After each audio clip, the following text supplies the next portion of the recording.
How did I do? He's getting better. I've got to say. It's not bad, is it? But I think we're a little bit too late for Facebook, and Facebook didn't quite come out for us. We've got a little bit of a dodgy bit at the top there that says it looks like this broadcast was deleted. So I'm out, Rob, if I'm honest. If I may, Robert. Yes. If I may, sir. Yep. Guys, in the live chat, there's 4 of you. If you can like the video, subscribe to the channel, jingle my bells if you want to be updated when me and Rob decide to do any more live malarkey like we do.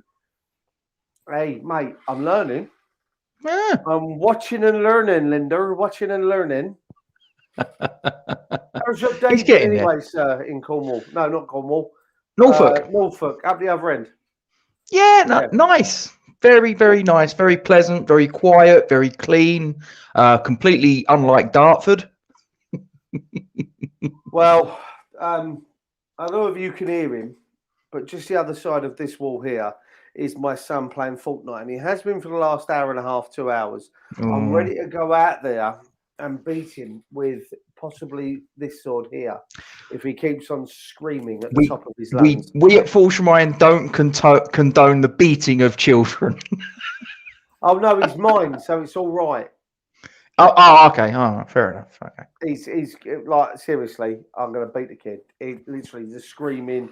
We've had tears, we've had tantrums because his friends. I put money on him to beat you. Actually, I think he'd probably.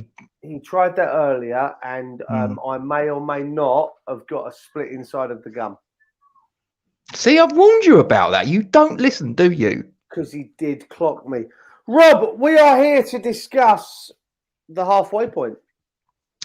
Yes. This game does represent the halfway point in the Premier League for us, and we need to sign off with 2021 with a little bit of a bang, in my opinion, because we do seem to have lost the momentum. We do seem to have lost a little bit of our forward thrust, if you will. And it feels a bit flat, doesn't it?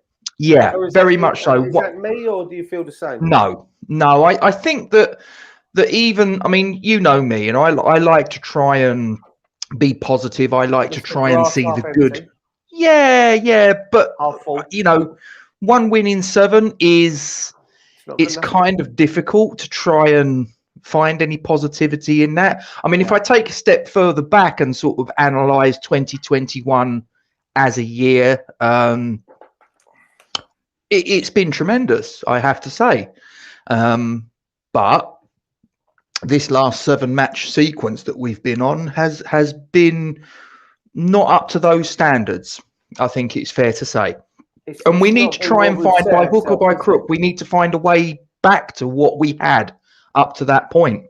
Because I really do think that this game against Watford, I mean, let's have it right. Now, people will turn around and say, oh, but they turned over Manchester United. They turned over a Manchester United that were at a low ebb. They turned over a Manchester United that were a few days away from sacking their manager. He was a dead man walking. And since then, I think they've lost their last 3 or 4 matches. This is a match that we've had. This is not a match that a draw is good enough, in my opinion. I just don't think a draw is good enough. Following on from a home defeat against Southampton, I think that this is a must-win game. I really do. And I think if this game was to finish anything less than all 3 points to us, I think that any realistic ambition of getting that 4th place is probably gone. Yeah, sorry, mate. I'm just sending you a little message. Ooh. Just in the private chat. I know the sort of messages you normally send me. Is it clean? No, it's a clean one. It's just a quick one. If you can save that maybe for about half an hour or so, what I've just sent you, I'll explain a little bit more once we come off. Yeah, are you okay doing that? Because obviously I'm rather limited on what I can do. You're limited on what you can do. I will work something out as we go through. Don't worry about it. I can work something out. Yeah, that being said, mate, listen, But I'm not advocating. Before anybody thinks that, you know, I'm not advocating Moyes out. You know, that is that. No. Let's get that out there. Anyone that's advocating Moyes out, mate, what have you been smoking? Seriously, no. But you know, we need to get back on track. Yeah, listen, it's difficult for me, Rob, because I've kind of I kind of feel flat. I don't know about you, but I do kind of feel really flat, and I feel kind of, as I said to you earlier when we did the stream for the game after the Southampton game, I kind of felt like we were there for that game, and it was a game that I felt excited to win. I felt like I was absolutely buzzing, and I now feel very flat, very low, very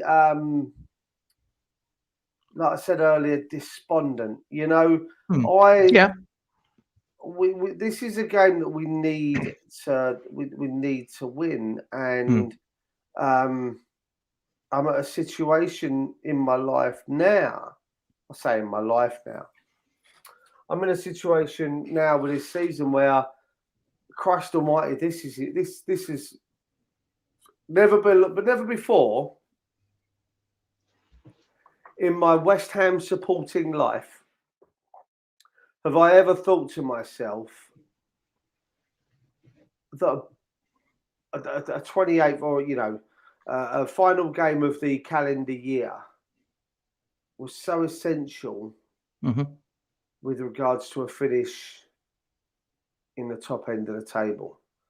I've always had the feeling that a final game of the calendar year is essential for a win that, with regards to our relegation prospects, but never been one at the other end of the table. And I watched a video that Gonzo put out earlier about how we need to stop going back to the worst denominator of where we've been as West Ham fans and using that as an excuse as to, it doesn't matter if we fall down to 10th place, because where were we 18 months ago? Where were we 2 years ago? We've moved on. And part of me agrees with him. Part of me can't disagree with what he's saying, but part of me is also at a point of, you know what, in Boxing Day last year, we were 10th. And Boxing Day this year, we're 6th, if you will, for want of we finished in 6th place. Is that an improvement in 12 months?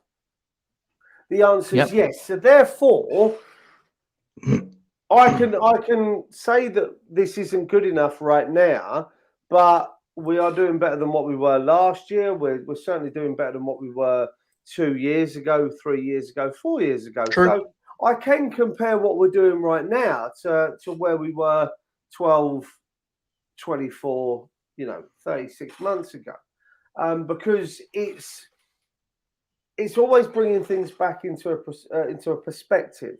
And right now we are 4 places better off than 12 months ago. That's an improvement for me, as Gonzo states. The Premier League doesn't stop and doesn't sit still, and therefore we shouldn't and we need to improve. And you know what, he's right, but I feel we have been. Okay, I do feel we have been. I do think we're in a better place than what we were 12 months ago. Just want to bring a few names from the chat. Sharky, good evening, sir.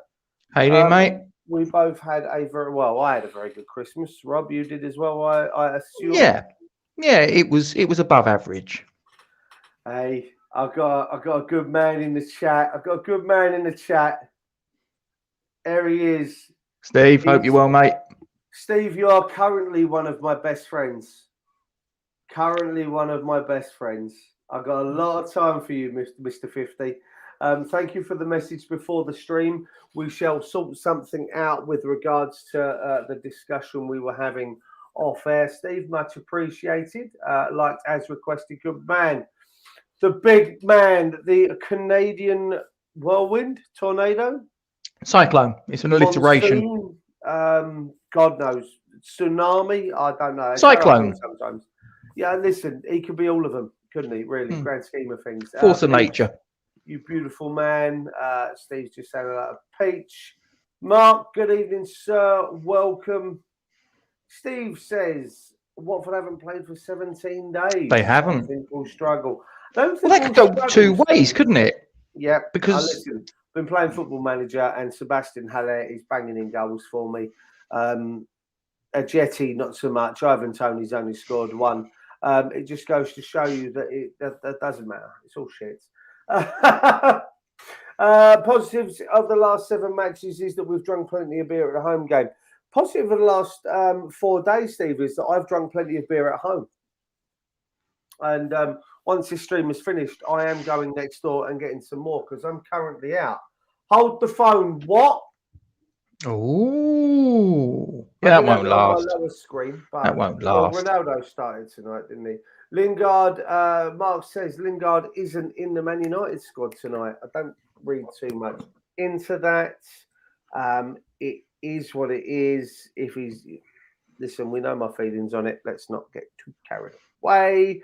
Steve, also at the last home game, I had a good chat with Duke via WhatsApp. That you did, my friend. That you did. I'm surprised you could get a signal in the stadium. I did. Listen, connect to the website, connect to the internet if you can, kind of. I went to the match yesterday. We were awful. I watched it on. I watched it from the south of France. I travelled on my teleporter to the south of France, and I was in Israel. You were. How were the roads? Were they a bit potholed?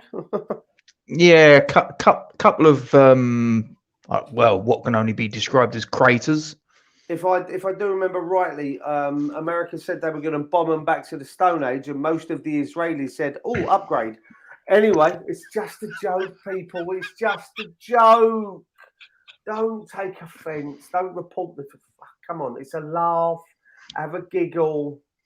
Christ almighty. Cheer up, Gatesy. What more can it be? Oh, He's singing.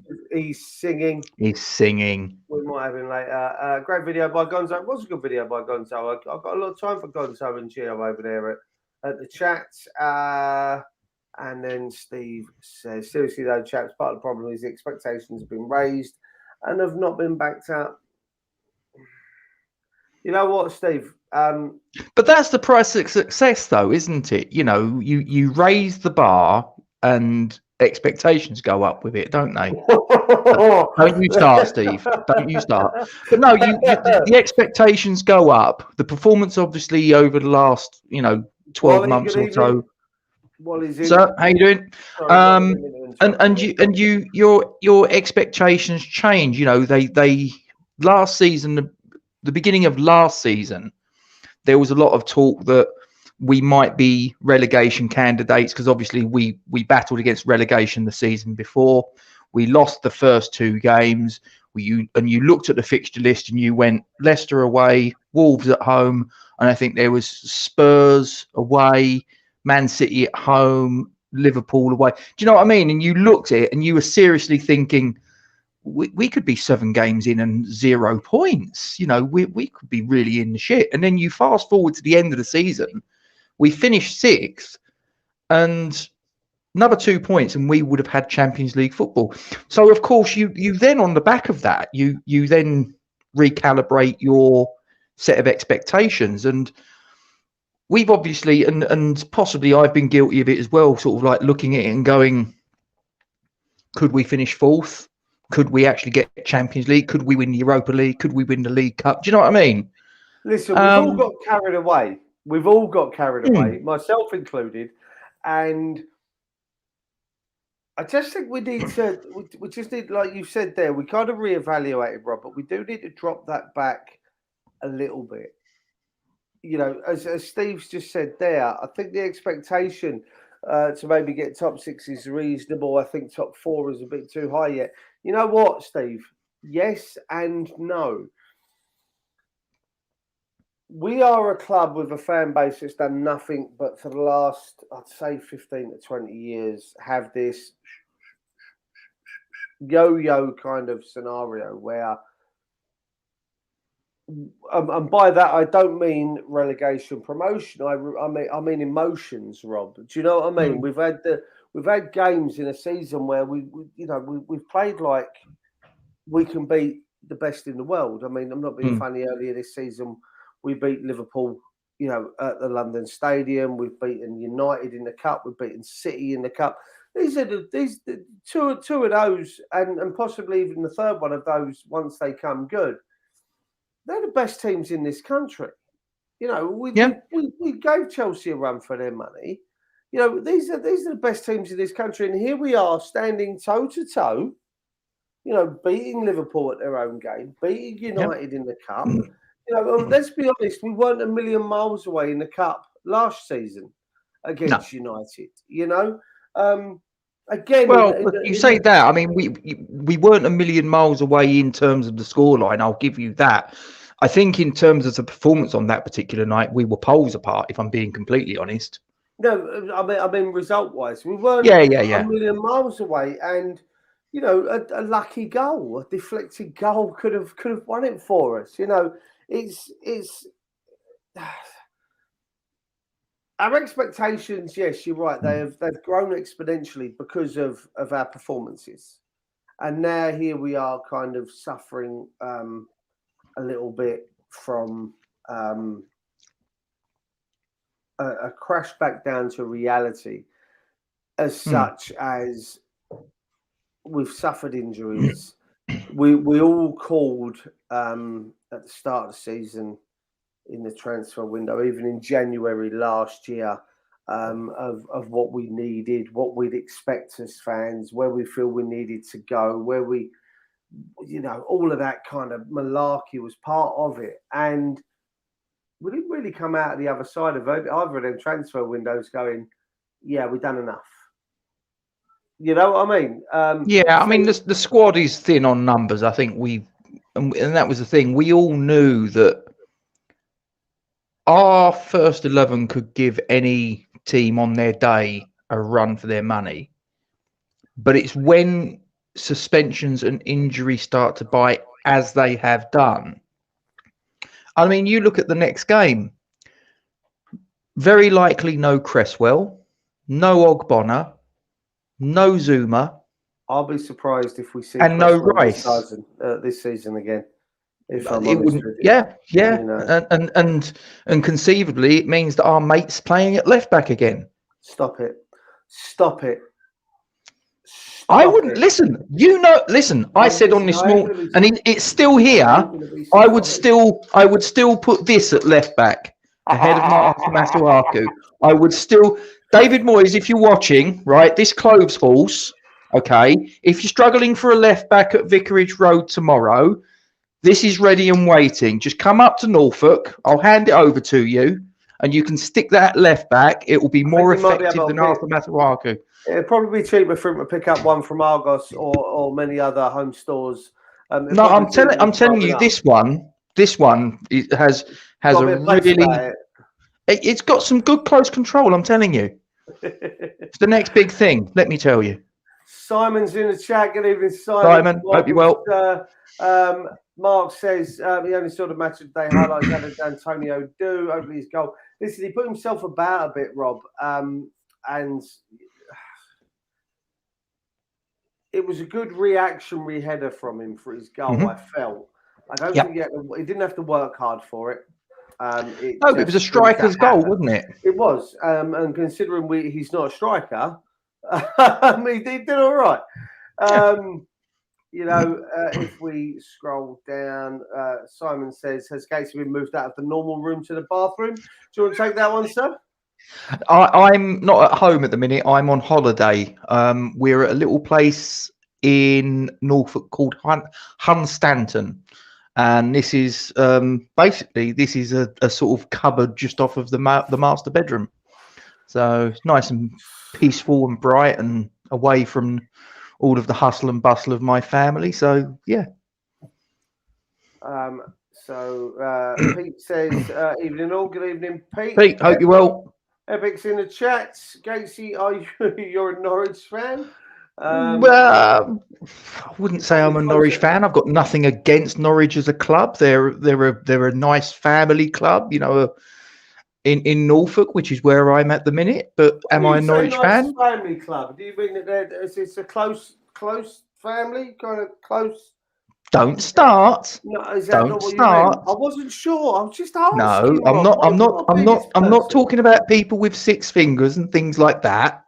Your Behave. sister is your brother. Anyway, steady. Steve says Masuaku was better yesterday. He was mostly hopeless, as opposed to totally hopeless. I wonder where he was going with that. Yes, I mean, listen, I'm not going through it again. We did that earlier. Shark says play Fredericks or Johnson, just not that clown, please. Yeah. Steve In fact, I'd rather play a clown there. Yeah. I'd rather play a crown there. Steve says Hunt Play a Stacey crown. is lovely. Yep. Very nice. Very nice indeed. Mark says we'll win tomorrow if Antonio is Rocket Man and Benny and the Jets play around him. Not bad. Not bad. Very good, Mark. I see what you did there. Steve's asked if you've been up towards the Broads. Are there any hippos on show, Mr. Gates? No comment. No comment. Have there been Steve, no hippos on the Broads? Thought better of you, mate. Honestly, trying to get me in trouble. I really didn't. Let's not mess around. I didn't think anything. That's what I was expecting. So, Rob, you've thrown together your lineup for tomorrow. Mm-hmm. Before we get into that, I saw one earlier that interested me. So I'm going to bring yours up first, and then I'm going to talk through the one that I saw, because it's not a million miles away from what you've put. So let's bring your one onto the screen. Well, this is not necessarily what I beat me to it. Like, you got rid of the banner. You're the man. Go on in, Hippo Man. I can't do the next bit. If you want to go full screen with it, then crack on. But I can't do that from this end. But yeah, now I should stress that this isn't necessarily the team I would pick. This is a team that I suspect David Moyes will pick. Certainly in terms of the left back, anyone but Masuaku, quite frankly. But I suspect it will be Fabianski between the sticks, and the back 4 from left to right: Johnson, Diop, Dawson, Kufal. I rather suspect he's going to bring Mark Noble in to replace the suspended Declan Rice. I will say straight here and now, and I love Mark Noble. He's been a fantastic servant for the club, but I think for the future of the club and to see what he brings to the table in a Premier League game, I would advocate putting in Alex Crowell. But I suspect that Mark Noble will get the nod from David Moyes. Obviously, Thomas Souček alongside him. Now, Steve, steady. Jared Bowen goes without saying, and I think Antonio did enough in his 45-minute appearance yesterday to warrant starting the match tomorrow. And in my opinion, I think Lanzini did as well. And I didn't see enough of the first half other than highlights to really sort of make a judgment. But I've heard enough people saying that they were surprised, shocked, dismayed, whatever, that Nikola Vlasic was given the Shepherds at half-time. I don't think anybody had a problem. I think Pablo Fornals, most people said he had a shocker in that first half. But I think that a lot of people believed it probably on balance should have been Saeed Benrahma that was sacrificed alongside him, not Nikola Vlasic. So I would hope to see Nikola Vlasic there deployed on the left-hand side, but we'll see. Whether, like I say, that's largely what I think David Moyes will go with. How about yourself? Well, as I say, I was just trying to look for it now. I can't find it. So I'm not gonna someone had us playing tomorrow as a 4-3-3. Yep. But a narrow 4-3-3. And you had your Souček, you had your Lanzini, but Noble was replaced by Alex Crowell. Fair enough. and the rest of it was exactly the same. And I kind of looked at it, and I kind of got behind it.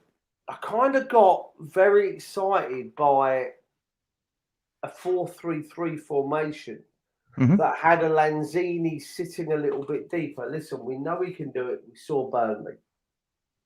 We know he can play as a central pivot role in a midfield three, a holding midfield three. He did it with. Did he do it with Nobes? Back end last season? Yeah. He did it with. Was it with Rice and Sue? You're at the Burnley game, aren't you? Yeah. He did it the Burnley game alongside. Oh Christ, who was it? Was it Noble? No, I don't think it was. I think it was Souček, and Rice was out injured, wasn't he? Yes, it might have been. But I saw that and I kind of got a little bit excited because I feel we need to see Crow and listen. I'm not saying a Watford game isn't beyond the stretches of Mark Noble's ability. Let's not mess around. I'm not being rude there, but no. I kind of like the idea of a 4-3-3 rather than a 4-2-3-1. Just think it gives us a little bit more top end heavy, but it means we've got a holding three. Which the only time I can remember David Moyes deploying a 4-3-3 from the off. Correct me if I'm wrong, any people in the chat.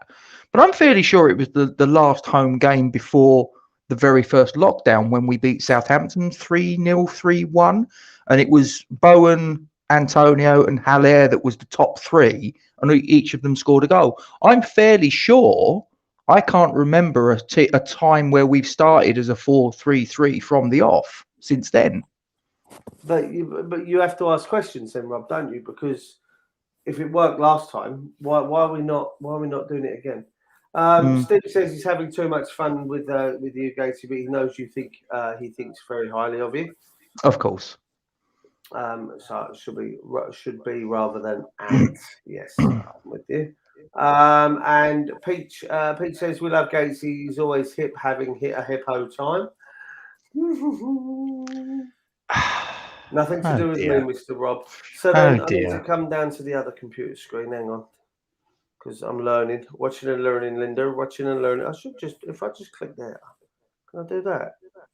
Yeah, I can. Ooh. There you go. Talk me through your bees, Rob. Well, look, I can't profess to be an expert on the inner workings of Claudio Ranieri's mind. I've just basically had a look at Claudio Ranieri. No, the old Tinkerman, but I've just basically sort of looked at their last however many games and tried to, as best as I can, and looking at certain little snippets online of who's available, who's fit, who's not, who's suspended, whatever, and just tried to make my best guess at what he's going to put out. I think formation-wise, it's either going to be a 4-1-4-1 or a 4-2-3-1. I'm going with the 4-2-3-1. I think he's going to match up what we're very likely going to put in front of him. And this is pretty much the team that was deployed last time out, with the exception of Danny Rose. If I remember correctly, the last game they played, which was a 2-1 reverse against Brentford, there was a guy playing at left back who once upon a time played in Claret and Blue as a right back, and his name was Jeremy Ngakia. Left us for more first team opportunity, yeah? He did, yes. Yeah. I'm not too sure how that's gone for him, but whatever. But I think this is largely likely, or the bulk of these players are going to be deployed tomorrow, one way, shape, or form. I mean, they've got the guy that's playing the striker role tomorrow, Emmanuel Dennis. He's been something of a relative success for Watford, although they have struggled this season. You've got Sissoko, the former Tottenham player, there as one of the players in the double pivot. Tom Cleverley, formerly of Manchester United. Josh King, who's been linked with us quite regularly until probably about September of last season when he went to Everton. And he really tore it up there, didn't he? Mate, I'd still take him. Would you? Yeah. Not too sure I would. I'd take him up top. I like him up top. I do like him up top. Peach, I've done so. Thank you, sir. Thank you for pointing it out. Anyone in the chat, if you see any of that bullshit, just let us know, and we will be all over it. I mean, Casey, have you noticed that there's a lot of the opposition managers are pretty much, I don't know, is it 4-2-3-1? Has it become like the norm now? It seems it probably has. It's probably become the 4-4-2 of the current era. Do you like the 4-2-3-1? Would you prefer a 4-4-2? What's with you? I mean, I'll be honest, I'm currently playing FM20, and I'm adopting a 4-4-2. I'm currently third in the league with West Ham. Haller is on a scoring run, shall we say? I just don't know whether I think we kind of lost our way. I think as a football level, the 4-4-2 seems to have been made outdated, if you will. Yeah, I see what you mean. I mean, I've always liked playing a back three and then deploying wing backs, a 3-5-2 essentially. I'd quite like to see how we would go with 2 proper strikers, 3 centre backs, 2 wing backs, and then your 3 central mids.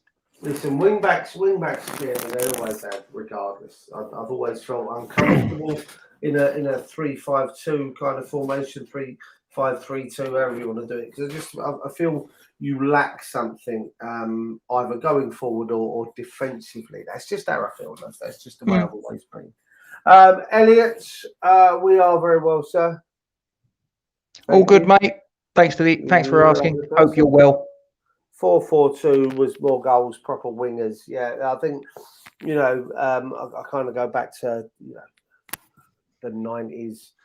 I remember David Kelly, Mike Small, David Speedy, Trevor Morley, forward line, 2 wider players. Like Cotty and McAvenny. I remember, the likes of Stuart Slater, Kevin Keane, out on the wings. I kind of miss. I have to say, I kind of miss those times, Casey. But that's me. I don't know about the rest of you in the chat, but that's how I feel. I miss that kind of football. I'm going to skip on, Casey. We're going to go a Bosch. Let's just get rid of Sharky's comment there. And that's our last, 10 games, Casey? Last 10. I mean, if you look at the last 3 games we've played against them, we found the back of the net a few times, haven't we? And yes. I feel that that's going to be needed tomorrow, mate, don't you? I feel that that's kind of a key thing right now that we're going to need for a confidence thing is, one of those 3 results is something that's going to be needed tomorrow.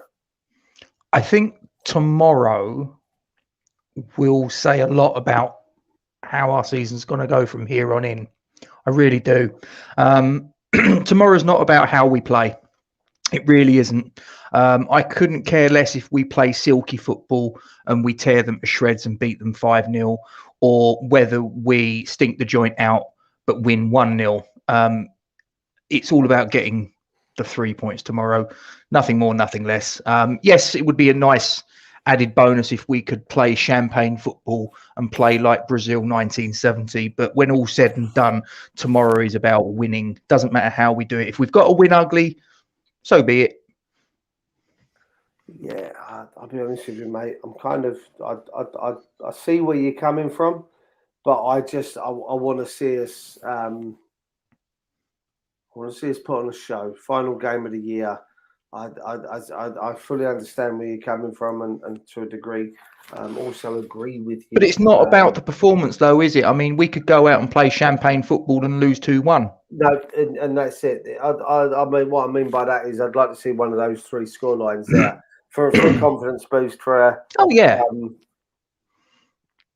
for the situation we find ourselves in. I mean, listen, don't get me wrong. At the end of the day, these boys are going home after a game. regardless of a performance or a result, and they're picking up their wages. Certain players are going home to some lovely families. Some other players are going home to some lovely women and whatever. It doesn't matter to them. I wouldn't say that their evenings or their weekends or anything else are kind of, well, certain players maybe, but my outlook after a game or whatever, or my weekend is very much it's very much based on how we get on. Like I say, today, I felt very despondent in myself because of how that result went. If we'd gone out and put in a result yesterday, even if we'd won and played badly, I would have still felt better. Do you see what I mean? Do you understand what I'm getting at? So these players are still going home to their wives and their families and their girlfriends and their Danny Dyers and go on, Jared. And it's, you know, at the end of the day, they can put it behind them. Whereas for us, I think it's a little bit more difficult for fans to be able to put it behind them. Do you know what I mean? I'd say massively, yeah. You know, it does. It certainly does influence my mood after a game. You know, and I'm kind of grateful that the games at the moment do come thick and fast, because then my mood can fuck off quite quickly if it's a bad one. You know, so. Elliot says his prediction tomorrow is a 2-1 Hammers win. Mark says he hopes that Josh King isn't a feature. Yeah, it could happen, couldn't it? It's hard. I have to wonder.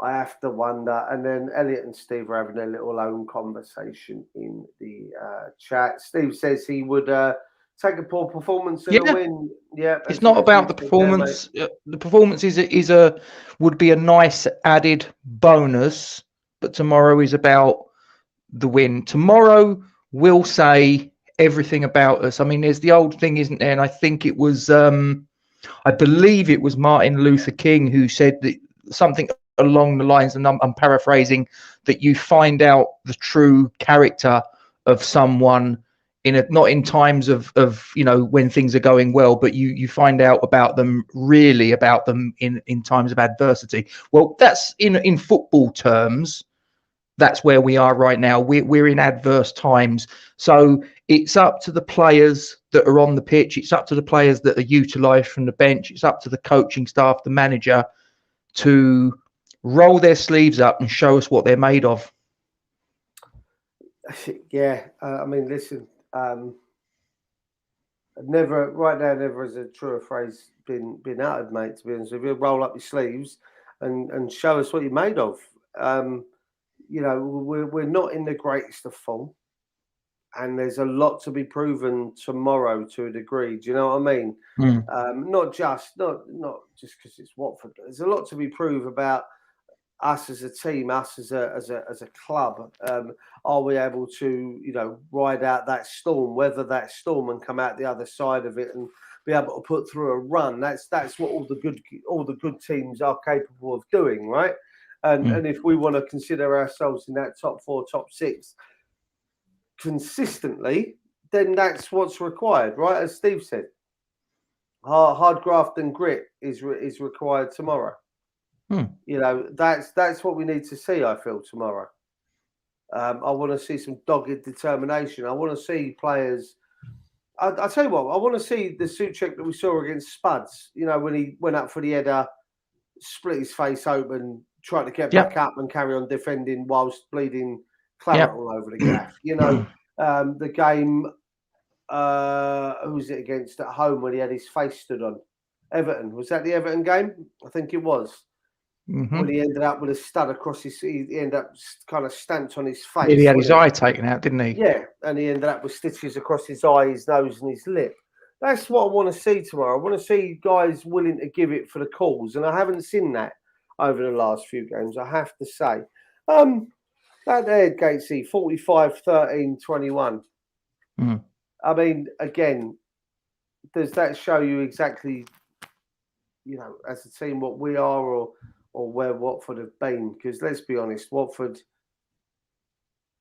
again, you consider the sizes of the stadium, the investment, the money men behind the clubs, and they just don't really have that, do they, Watford? So they're always going to be on a. They're always going to be on a. No, but I mean, you've got to remember though, Duke. This is a team that until Elton John rocked up in the 70s, were a team that, and I don't say this with it. I don't mean to be patronising, demeaning to them, Watford as a club and their supporters. But before Elton John rocked up in the 70s, they were not really operating at a top level. Do you know what I mean? But they're still not, are they? Well, without being rude, they kind of leapfrog between the two leagues, don't they? Yeah. I mean, they have spent some time in the third tier and whatever, but I mean, if you want to go way back, they were a fourth tier team. But I mean, for probably most of my existence, they've been a top 2-tier team. They've sort of flitted between the two, but that's a really good record that we've got there historically. I mean, we've won over double the amount of matches that we've lost against the same opposition. But that counts for absolutely nothing. If you looked at the last 10 fixtures that we had against Southampton, if you looked at our historical record against Southampton, and even the form between the two respective teams, everything pointed to us having something of an advantage, and it counted for nothing, because when they crossed the white line, they talked the talk, but they could not walk the walk over the course of the 90 minutes. That absolutely can't happen again tomorrow. It simply can't, because if it does, like I say, any lingering hopes that we've got of top 4 have gone. And I seriously think that top 6 could be in serious jeopardy if we get beat tomorrow. Yeah, that's the concern, isn't it? Is kind of now we're kind of, I'm not quite there yet, but the resignation that top 4 is kind of out of the window. I'm not quite there yet, but the concern is a bad result tomorrow, and we kind of sit on a position of 4's gone, and 6 is now going to be a struggle. Do you know what I mean? And that's the worry. There's our last 6 games in the league. Yep, not great, is it? It doesn't make for any. Well, I say for any kind of interesting reading. It's quite upsetting, really, isn't it? Yeah. When you consider the teams that we've beat as well, we've beaten Man United. I know, you could turn around and say not all of them have been in the league, and there was one that was a win on penalties, but by hook or by crook, we've beaten Manchester United, Manchester City, Tottenham, Liverpool. Do you know what I mean? And then we've just seen, and I know part of it is injuries. I get that. But it's still disappointing. It's still disappointing. It's upsetting. Yeah. It's still you look at it and go, no deck might help, as everyone else will have to step up. Yeah, that is actually my concern, is that everyone else will have to step up, but will they? Declan is the standard bearer, and he won't be there on the pitch. I'm sure he'll be in the stands. I'm sure he'll be in the changing room. I'm sure he'll be involved in some capacity. But once the whistle sounds, he's completely irrelevant. Yeah, but then that's the same as the manager, Rob, and I've said that for donkeys. When these managers get the sack, once that whistle goes, the manager can't cross the white line with you, and that's then down to you on that pitch as to how you perform. Listen, I think he's. I kind of agree with Steve. I think his shadow will be cast across that side, and they kind of know that they're going to have to step up there. They kind of know they're going to have to play a game. Pete says Kral and Souček might be mind blowing. You know what? I think if you throw Lanzini into the mix, I think there's a lot of defensive stability and creativity in there, and the possibility of some goals as well from a bit of Sue, because that might free Big Sue to go forward a little bit more with the fact that you're going to have Lanzini and Alex Krauss sitting. Elliot reckons that Norwich will beat Palace 2-1. Goals from Pukki, Ayew and Sargent. Steve lets us know that Newcastle are currently winning at half time. Wow. He also says that the top four's not gone. It's only halfway through the season. I agree with you, Steve. As I said, there's a chance that it's going to be slipping away. And I think it's gone tomorrow if we get beat. If we get beat tomorrow, maybe. I just feel it's slipping away now with that. You look at that list of score, that list of games played, etc. There doesn't make for good reading, and that's certainly not top four form. That's relegation form right there. You look at Watford's, saving grace is that they're a little bit worse than we are right now, Rob. Although they have scored more goals in their 6 games. I think they're like 2 more goals that they've scored there, but they have conceded 4 more than us.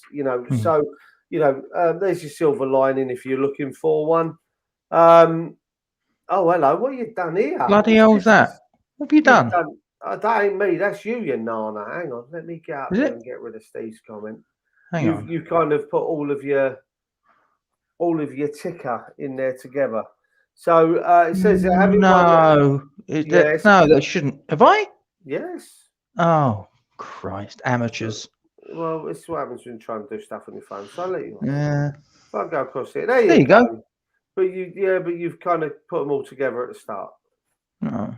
It doesn't matter. It's not the end of the world. So Watford have lost their last 5 in the league against West Ham. They've only won 1, more than they had in any of their first 9. Oh. Wow. So they previously won 4, drawn 2, lost 3 against us. Mm-hmm. And now they've currently lost their last 4 the last 5. How do you feel, mate, going into reading that? Does that make you feel a bit better? No, because as I say, I said the same thing against Southampton or before we played Southampton. So I kind of look at it a couple of days later and go, well, I won't make that same mistake again.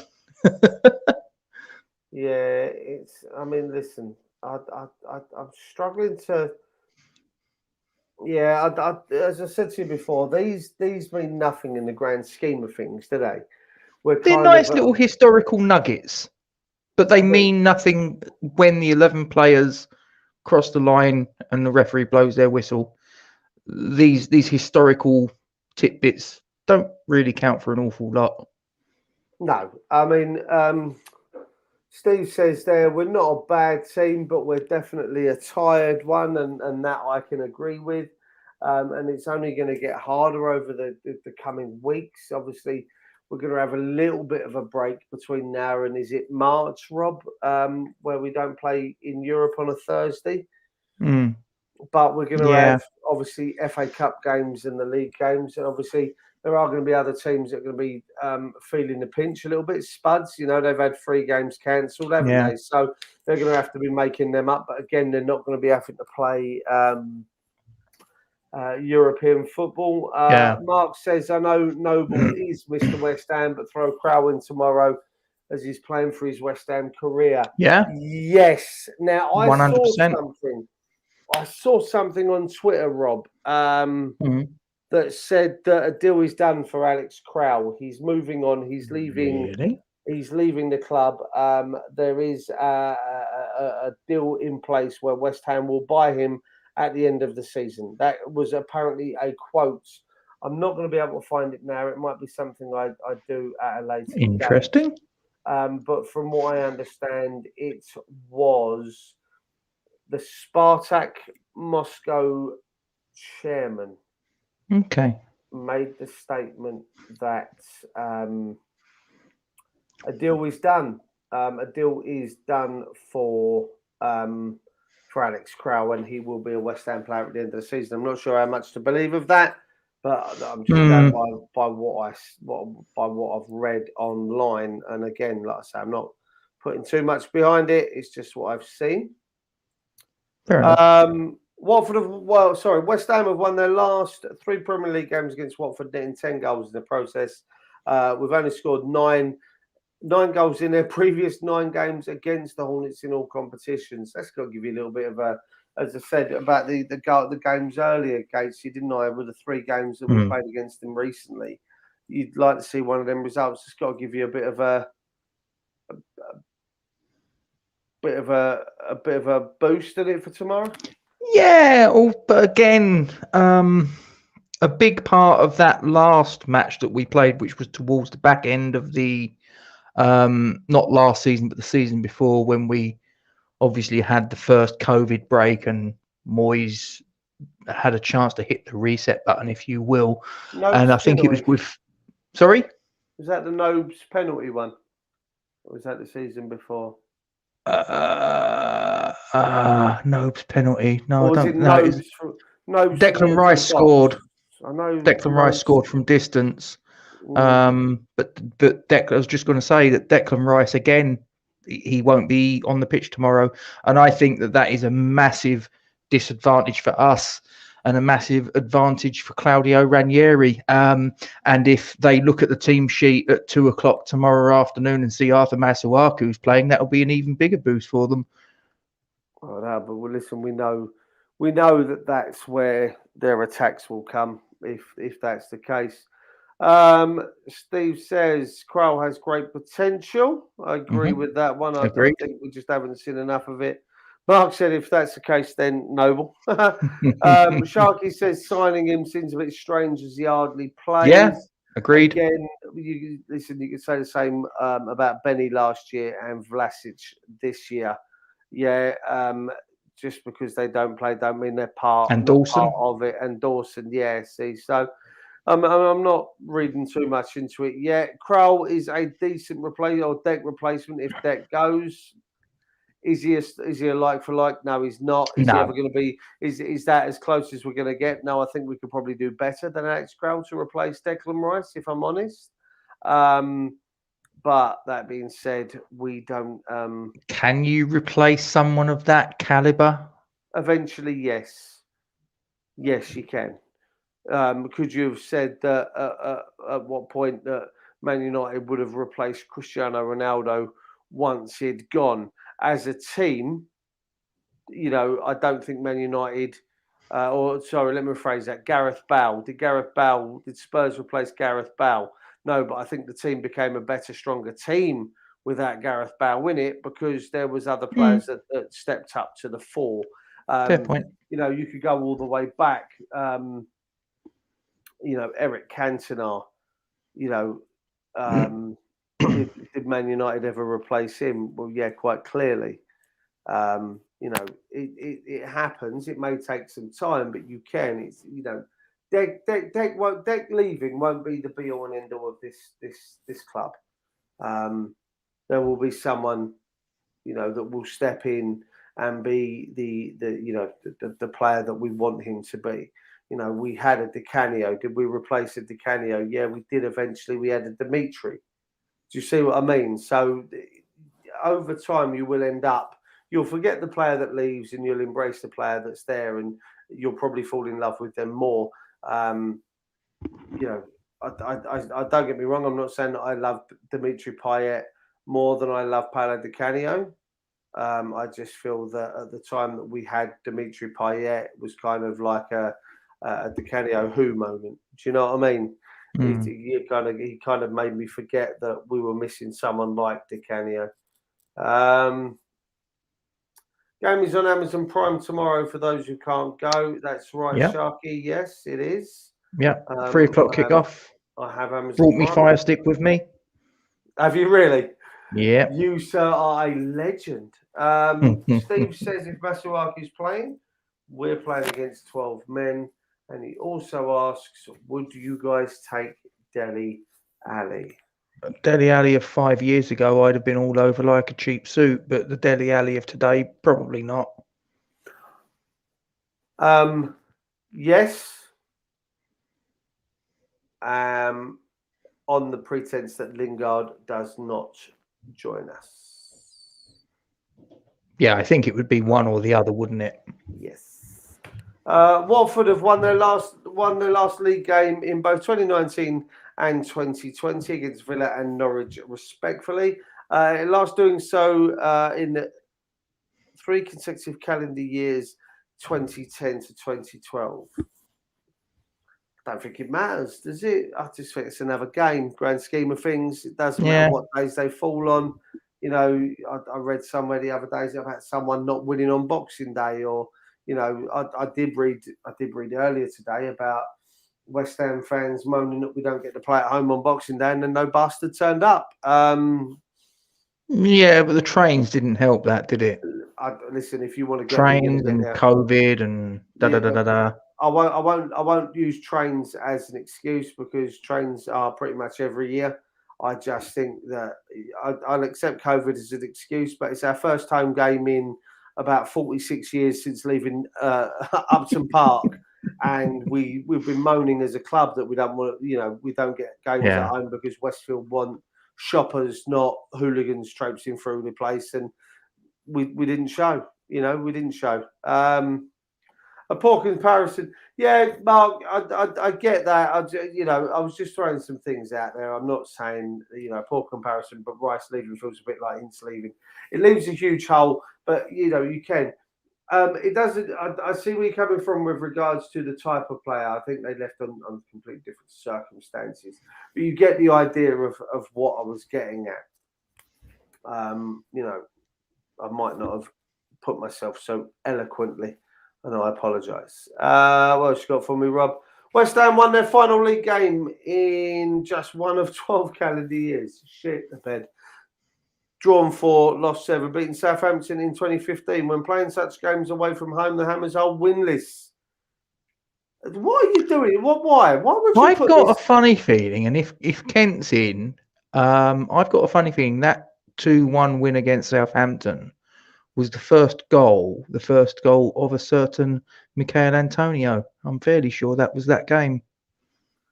Well, I haven't seen Kent, so I don't think he's gonna jump. No, he's probably watching a proper West Ham fan channel. Probably, can't blame him. Not us pair of clowns. He'll watch us later. Let's get maybe. That shit. You can piss off and all. Steve says, I think we rely on Deck too much sometimes. Yeah. But that's because he's the only world-class player that we've got. And we drove 2 hours to get the tube and then went to the match. As I say, Steve, if you wanted to get there, you're getting there. And you've just proved my point. What else you got? West Ham have already lost against Brentford this season, having lost what? Well, where did this come from? Don't ask me. That shouldn't have been there. All right, should we just quickly... Hang on. West Ham already lost against Brentford this season, having lost just one of their 12 Premier League games against promoted. Oh yeah, promoted sides. Yeah. In the last two campaigns combined, the Hammers last lost consecutive such matches in February to September 2018 versus Brighton and Wolves. Again, doesn't mean too much, does it? I mean, they make for some good reading. Let me get rid of that because I keep doing that. They make for some good reading, but in the grand scheme of things, they don't mean too much, do they? They're nice little discussion points, but they don't mean anything on the day. Watford have lost 4 of their last 5 at home, as many as they had in their previous 15. The Hornets look to avoid losing 3 consecutive home games within the same top flight season for the first time in Wow, that's a fair old time, knowing it. But then top flight, I mean, how many seasons have been in top flight since then? Probably about 3. Yeah, not many. That would have been in the days of John Barnes and Luther Blissett and players like that. Tony Coton. Cyril Regis? No, he was West Brom, wasn't he? No. Yeah. Regis was West Steve Brom. Terry. Do you remember Steve Terry? I'm not as old as you. No. He always played with a headband, bit like Eric Young. Palace. Yeah. Palace, Wimbledon. Yeah. Wow. Headbands. That was sweatbands. That's it. West Ham have lost 3 of the last 4 Premier League away games, as many as they had their previous 17. Yeah, again, doesn't make for good reading, does it? No. It's a worry. It's a worry. Having won his first 4 Premier League games against West Ham boss David Moyes, with Chelsea in 02-03, Claudio Ranieri has failed to win either of his last 2 games against the Scotsman in the competition. Drawn 1, lost 1. Most recently, a loss with Leicester against Sunderland in 2016. To be fair, anyone could beat Sunderland. Let's not mess around. No, but Sunderland beat Leicester. Oh yeah, it was probably one of his own few wins, wasn't it? When he was when he was there, he didn't do himself any justice. Yeah, did he? but that would have been against the Leicester team that were the Premier League champions at that point. At that point, wouldn't it? Yeah. Mm. Yeah, but they fell apart. And yet they still got relegated. Oh, Emmanuel Denis has been directly involved in 9 goals in his last 7 Premier League games for Watford. 5 goals, 4 assists, having handed 64% of the goals that the Hornets have scored in these games. Ooh. Wow. There you go. And is he fast?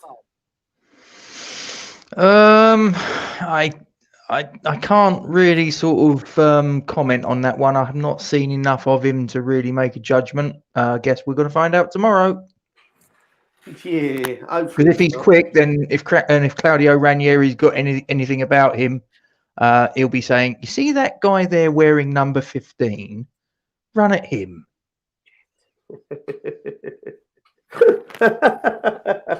It's a worry, isn't it? It's a worry. Peach, check your WhatsApp, my friend. Peach, check your WhatsApp. You've probably already read that. Declan Rice, 149 games, 17th player to reach 150. Not yet, he won't be. Yeah. Have to wait for that. This was obviously wrote before the yellow card. And before the yellow card. And there we are, back to the start. So let me... I don't know what I'm doing, Rob. Press some buttons. I'm sure it all... There you go. See? Hey, I'll tell you what, we've not been on screen for about 40 minutes. I'm not going to lie. Everyone's looking at this. Don't think anyone was bothered. Look at this. Don't think anyone would have given a shit, to be fair. Paige, get your Aris onto WhatsApp. I can see you typing. Come on. Sort your shit out. Just press that little link I've sent you. He doesn't do anything quickly. No. Well, apart from talk. Give me your thoughts on tomorrow, Rob. Score. Prediction. We just need to win. Just need to win. Doesn't matter whether it's a 5-4 win. Doesn't matter if it's a 5-0 win. Doesn't matter if it's a 1-0 win. I don't care how it comes about. I don't care if it's champagne football or we play Allardyce hoofball. Couldn't care less. Tomorrow it is about getting a W. Done. Score prediction? 1-0. That'll do. 1-0 West Ham. You guys in the chat, let us know your score predictions, please. Mark's got a delightful and lovely 2-0 West Ham win.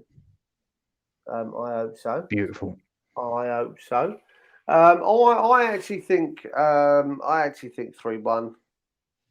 I said that against Southampton at the weekend, but I think a good 3-1 win, and I think we'll see Vlasic as well. Epic thinks a 3-0. I'm really surprised.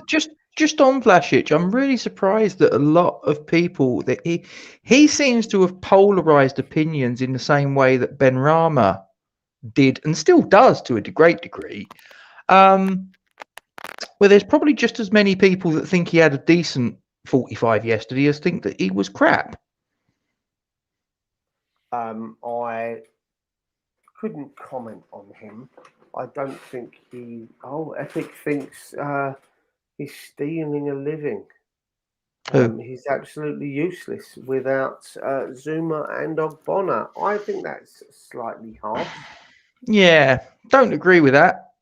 You're entitled to your opinion, of course. And if I'm being completely honest, I think that side by side and looking at their skills, their strengths, their weaknesses, I would have Areola in goal. I got to agree, but what has Fabianski done that's fundamentally wrong thus far this season in terms of keeping the ball out of the net? Not too much. No, I listen. I would quite like. Listen, I've got no bad words to say against Fab. I don't, and that's quite simply put. I quite like Fabianski. I'm not saying he's the greatest goalkeeper in the world, but he's also not the worst. He says he makes makes a spectacular save every now and then, which contributes to the misconception that he's good. What's he done wrong other than conceding a ton of goals? Yeah, but that's not entirely his fault, Epic. I mean, there's 10 players in front of him that contribute to that. Savable goals. If you're going to do that, then I'll put the I'll put the blame for at least one of the Spurs goals in the cup the other day squarely at Areola's feet, because it went through his legs and under his body. Are you saying it's a savable goal? I feel that was a savable goal. I feel he should have done better. But I get told, and me and Rob had this conversation, you're over that side, me and Rob had this conversation that I was being slightly harsh on Areola, that, it was from close range and what more do you, and I understand that opinion, and that's fine. I accept that. I just feel that, as Mark says, I'll have a pint of whatever Epic is on. Listen, everyone's entitled to their opinion. Yeah. I'm not going to dig anyone out for their opinion. I am just waiting for a Muppet to turn up. A Muppet? Yeah. Not one of the cast of Rainbow? No, he reminds me of Animal. Oh, shit. I've got to say, he reminds me of Animal. He's got the link, and it's just a headache, Robin. It sometimes with him. He's got 4 minutes to get into the bloody green room. Otherwise, I'm going to throw something at him. Steve says Fabianski or Roberto. We all know how that one works out. Yeah. Listen. Yeah. I mean, I again, I don't care who we put out tomorrow. To a degree. Other than one player. I don't necessarily want to see Masuaku start the game tomorrow, but that being said, not at left back. If Masuaku starts the game tomorrow at left back or anywhere else on the pitch, I will get behind the team that is out there, and I will support the team that is in claret and blue from the goalkeeper through to the striker. Regardless, I will get on their back if I feel that they are not. I think someone's just turned up. I think they are. I will add him in a moment. He can fucking wait. He's made me wait, so he can bloody wait now. Yes, you shut up. Stop talking. No one can hear you. No one can hear you. Shut up. I will support them until I see mistakes being made, and if mistakes are made, then I'm going to call the mistakes out, and I'm going to call it as I see it. If I don't feel you're pulling your weight and we're losing because of that, then I'm going to say something. Right, we have been joined by the Muppet from Roberto made Alan with Nightlook class. You know what, Steve? There's only a few people that do remember that man, and I'm one of them. So unfair, so unfair, so so unfair. I came up here so I'd have a solid connection for Gatesy, because Gatesy. Shut up! I'm not listening to you. Go away. Oh my word! What have you done to him? I can't be dealing with his bullshit. I'm not. There you go. There you go. I got the solid connection, and then I tried to. He was still talking. He didn't even know. I was saying I can't normally sign in on the WhatsApp, so I have to email it to myself, and then send one email to another email that I got, and then go there, and then it was like, no, you can't do that, and I'm like, what? So I have to do it from a different web browser that I have. All the trouble I go through for you guys, dog. All of the trouble I go through for you guys, man. We do appreciate it. No, Gatesy seems to be the only the level-headed person here right now. Gatesy, how are you, my G? Are you good? I'm all right, mate. I'm on a little holiday at the minute. I know. I heard. Oh, look at this kid. Oh, look. Look what you've done, Peach. Look, I'm going to have to. Duke. I'll get you a packet of Haribos. All right. You back in the room now, darling? Yeah. So, Gatesy, I want to actually know, because Duke threw a hissy, I got to ask him. What's your thoughts on like maybe getting Januzaj instead of Lingard? For like, if we can't get Lingard, you get Januzaj. Oh, I'd still lean towards Lingard because he's done it at West Ham, whereas Adnan Januzaj hasn't. He's a little bit of an unknown quantity in that respect. I agree. And if we're signing a striker, as we discussed earlier, Rob and Pete, I don't know if you saw it, but I said that we need someone that is in the same sort of build and fashion as a Mikel Antonio, because we don't know how to play any other way without that kind of striker. We've tried it with Bowen up top. We've tried it with Vlasic up top. And if you're pinging balls in at pace, you know, control's got to be good. They've got to be strong enough to hold off the defenders. If you're putting the balls into there, they've got to be able to win stuff. And the only one that I've really seen, and it hasn't been a great deal of, is Andrea Bellotti out of Torino. He's kind of, although he's a little bit shorter than Antonio, he's still built stocky. He's still strong. He's a bulldog, anything. He's a bulldog. So if I had to pick, it'd be him. How about Adama Traore? That's what I was going to say. Took the words right out of my mouth. That's what I was going to say. 18 games this season, no assists, no goals, but 50 litres of baby oil used. I'm not quite sure. I'm not quite sure how I would feel about Traore, but that being said, we are talking about the legend that is David Moyes when he can do shit like that and turn players from what they currently are to what they can be. So I wouldn't be again. Listen, I made myself perfectly clear when it comes to the likes of Lingard coming back, just because I was slightly miffed at the fact that he didn't really want to join us in the first place, which pissed me off ever so slightly. That being said, if he comes back to the club and puts the claret and blue on, I'd be fully behind him as a player. You felt rejected, didn't you, Duke? Oh, massively. He let me down, Rob. I'm not. I have been rejected like that. He's going to throw another hissy fit. Wait, hey, just throwing this out there. Tell me, right? Tell me, oh no, there's Duke Gatesy left. Why did Gatesy leave? I kicked him out because he's a prick. Okay, there you go. What about throwing the spanner in the works? What about Cavani? Who? Cavani. This man wants Cavani. We were going to do a little stream on it. I wanted Vardy too. I wanted Vardy too, 100%. Pick up Gatesy. I wanted Vardy too, and Budgie was like, "No, Budgie's from Football on Focus." He was like, "No." Are you talking about Jamie Vardy? Yes, I take him all day long. All day long. Talking about Edison Cavani. No, I'm talking about Cavani and Jamie Vardy, because all Vardy does is score goals. He chases bugs around in the wind. All he does is score goals. You look at his last 3, 4, 5 years. Do you mean Fat Ronaldo? Yes, we've got more chance of signing C9 than we have fucking signing Jamie Vardy. C9? Who's C9? I have no idea. Is he an extra from Star Wars? You know what? I can't. C9. You invited him. C9. I think he's C9, dog. Got C9. Listen. Mark says I'm a delicate flower. Yes. Dude, you invited Peach. Don't blame me. I know. That's what happened. I know. It's not having the greatest of time, Peach, are you? So I thought it'd be nice to bring you on.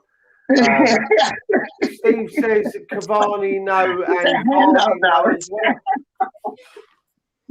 Where's he fucking gone? I gotta take my hat off and start doing this. I feel like a charity cause. Put your wrap back on. Look at the state of your hair. Oh no, I know. You don't want to see that. Yo, I know. I'm gonna trim this right down, dog. Like you look when they go like this, dog. Like look at that. That does not look like me. That looks like whatchamacallit, Sideshow Bob on The Simpsons. That looks like David Luiz. Straight up, bro. Thank you. Looks like a cross between Wurzel, Gummidge, and Catweasel, doesn't he? Yeah, I got to. The difference between a good haircut and a bad haircut is 2 weeks. This is 2 years. So, Peach, how is your YouTube channel coming along? Oh shit, it's coming. It's coming along. But we're here on Forge from Iron, and like yo, your YouTube coming on is like coming along brilliantly, man. And it's good to see because y'all put in work. Gatesy got his little nuggets. Dude throws hissy fits. What more can you get? Like, yo, I love it. I love it a lot, man. So obviously I joined your stream earlier, Peach, in the chat, and you were talking about Moyes' 5-point malarkey and he wants to sign a centre back, a left back, a midfielder, Lingard, and a striker, wasn't it? They were the 5. No, and then it was 3 players you get rid of. So I posed this question to Gatesy first. Yes. What 3 players would you get rid of, Gatesy, in January? Well, 2 of them I don't even need to think about. It's Yarmolenko and Masuaku. Okay. The third player I would suggest, and this is no slight on his ability, unlike the previous 2, but simply because we're pretty well stocked in this position that he is a default player in, and his injury record is quite questionable, would be Ryan Fredericks. Yeah. Those are the 3. Yeah, we've got Kufal, we've got Johnson, we've got Ashby. We don't need another right back. Yeah, actually, the 3 was it those the 3? It was Yarmolenko, it was Randolph, and it was Randolph, Yarmolenko, and I think it was Fredericks. Those were the 3. Yeah, but I would suggest that Randolph's not on the wages that the other 3 are. Agreed. You get rid of 4, wouldn't you? Yeah. You would get rid of 4 in that case. You would put, listen, if someone came in for Randolph, you wouldn't actively look to get rid of him. But if someone came in for him, you'd let him go, wouldn't you? You know? Yeah. Trudge says that that Fredericks is a fast runner because his bones have the density of balsa wood. Let me just block that other fucker. Poor man's Barry Allen. You know what? I think Barry Allen is a better footballer. If you had to buy a left back, Peach, let me put this to you. Who would you go for? Nathan Aki. Okay. Yeah, for left back all day long. Gatesy, left back. It kind of depends on how much we've got to spend. See, that's don't worry about money. All right, don't worry about money. Go and get Andy Robertson from Liverpool then. Well, no, come on, that's I was about to say, don't worry about money, but keep it within the realms of being West Ham. Yeah. All right. Okay. All right. Well, there was that fella, wasn't he a left back? That Lavin Kazawa, the PFC player. I'm sure he's a left back. We were linked with him in the summer, and nothing came of it. And recently, his name's popped up again. So, is that someone? I can't say that I've seen enough of him to sort of say he's a good player or not. But he's all right. Is he better than Masuaku? He's got to be better than Masuaku. You're better than Masuaku, Duke. Yeah, but I can play football. That's the difference. Peach's hat is better than Masuaku. Oh, shit, don't go on them ways. Wow. My hat is better than Masuaku. You know what, though? You know what? Like, the Coletta car, is he really that good? Like, you seen him play? I couldn't answer that because I don't know too much about him. Me neither. Well, the first game I saw him play in the Euros, he put Harry Kane effectively in his back pocket. But then again, how much of that was down to the performance of Chiletazar and how much of it was to the at that point Harry Kane playing in a suboptimal fashion? It's 6 of one, half dozen of the other, I guess. Yeah, no, makes sense. Peach, Yes. Last thing before we call it a day, because I am very aware that I need to get to the shop to buy some more beer. There you go. You made a comment on your stream earlier that I wanted to pull you up on, but as I went to pull you up on it, my family turned up, so I had to leave the stream. You were talking about players to sell. Yep. And you mentioned the Algerian prince in some people's eyes. Now, not necessarily mine, but you mentioned Ben Rama as being a player that you would consider selling. Yeah, I get rid of Ben Rama, I get rid of Vlasic, and I get rid of and I get rid of John Michael. If we want a bit of money in with like a bit of why? May I ask why Ben Rama? Because just because. I think what you said was that you were looking at the players that would get money in for. I think was what you mentioned it, and you mentioned that we could get 20 million for Ben Rama. We could get 15 million for Vlasic. I think that's where your brain was going. If we're looking to get money into the club, then I think that was your reckoning, wasn't it? You're correct, but when you went to your family, it got worse than that because I went on like selling rice.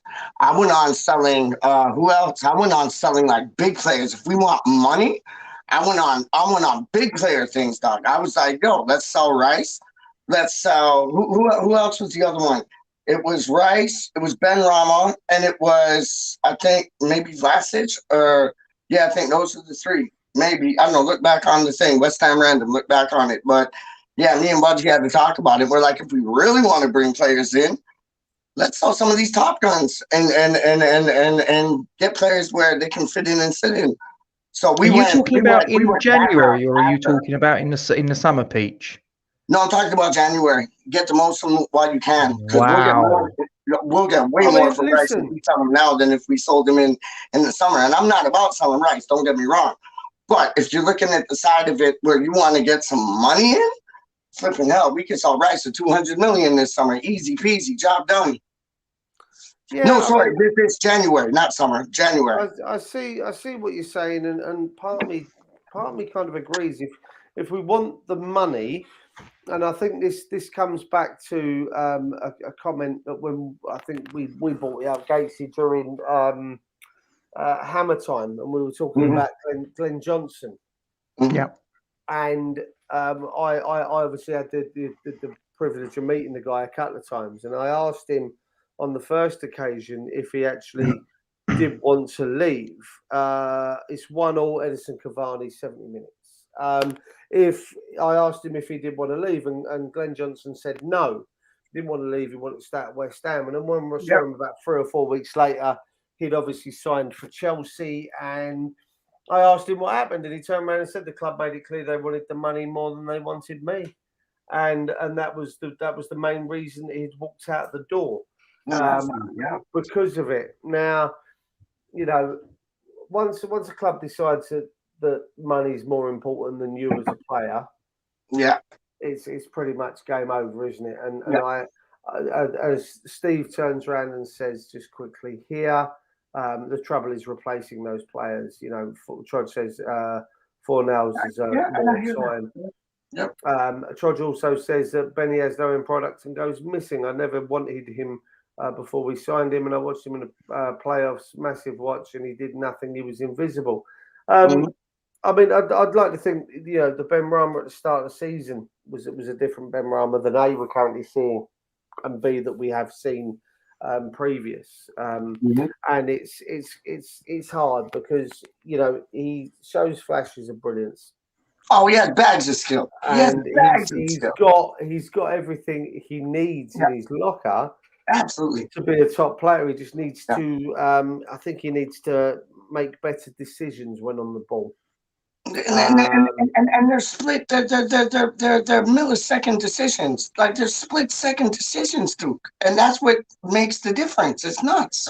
That's the difference between a Ravel Morrison syndrome. Yes. Yeah. Yeah. Good player, skill, great player. got all the skill, but just doesn't utilize it in the correct fashion on a consistent basis. I think the difference between you say that though, I'm going to go. The difference between Benny and Ravel is Ravel's was more off-pitch influences. Yes, than yes, it was. there is that. You know, anything else. Gents, I'm going to wrap it up. As I say, I'm conscious of the time. Peach, it's been beautiful to see your face on our stream. Been beautiful to see the both of you. Honestly, I miss you guys like cook food. Honestly, I really have. I played your voice messages to my son earlier, and the smile on his face while he was playing Fortnite was an absolute picture. So, Love it. Thank you for that. He absolutely adores you, mate. It really does. And I know, and I just let them know that me and Santa, like me and Father Christmas, are best friends. That was it with it. Like that's how you went over a kid's heart. And I said, he "You're did gonna be laugh my at chick that. magnet. When I come to Dartford, you're gonna be my chick magnet. Me and you're gonna go pull the bird, son. Don't worry about it." Listen. I don't doubt Lewisham. that. In Lewisham and Dartford, it'll be Lewisham next time, Pete, won't it? Shit, you keep moving around. It's gonna be Kent. You're gonna go more south. It's gonna be Kent by the time that I come over. Dad, how do you mean? No, Kent is where I am now. It'll be Southeast London. Southeast London by the time you arrive, Pete. I know, but he's gonna be like further to the beach. But I shall, Pete. I shall speak to you on another day, my friend. Rob, you enjoy the evening, boys. We will talk on what we now.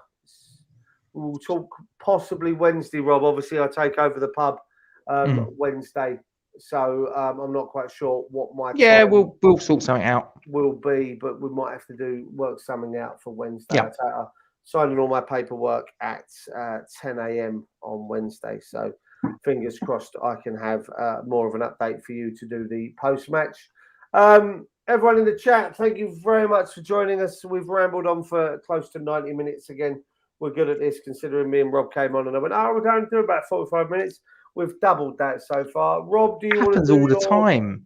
Do you want to do your little thing for here? Yeah. There you go, sir. Yeah, why not? Okay, guys, you know the score with Isla. She was in, for those of you that went to the London Stadium, you'll know that she was squad number 12 in the programme yesterday. You'll also be mindfully aware that for many years now she's been battling neuroblastoma and her family have had to deal with the fallout of that, and that about 2 weeks ago her situation took something of a critical turn for the worst, and basically from here on in the mission has been, it's gone from being about treatment, it's gone to being about trying to give this girl as many Christmases as is possible whilst we can. So to that endeavour, all we ask you to do is you will find this information on this banner in the description below YouTube, and I would say Facebook, but we're not on Facebook for this particular broadcast, are we? So we weren't, unfortunately. I think there are. I put out various bits on Facebook. There's not actually a live broadcast on Facebook. Whatever, it's on YouTube. You can copy and paste it, put it on your social media platforms, and get this message out there to your friends, your family, your work colleagues, basically everybody that you know. And if you've got a few bob left over from Christmas, there is a Just Giving link there. There is no donation you can give this family that is too small. They will appreciate every single copper coin you put in their pot, but give as generously as you can. And as always, guys, we thank you very much indeed for your support. This is something that we've championed, not just us at Falls from Iron. This has been something that many people have pushed stronger than us. I mean, we're just doing our little bit. Due credit, as Duke said on many occasions, has to go to people like Baz, like Roger. There's many people that have really pushed this a lot further and a lot harder than we could hope to. We're just adding our little piece to it. Yeah, just get behind this campaign, guys. Seriously.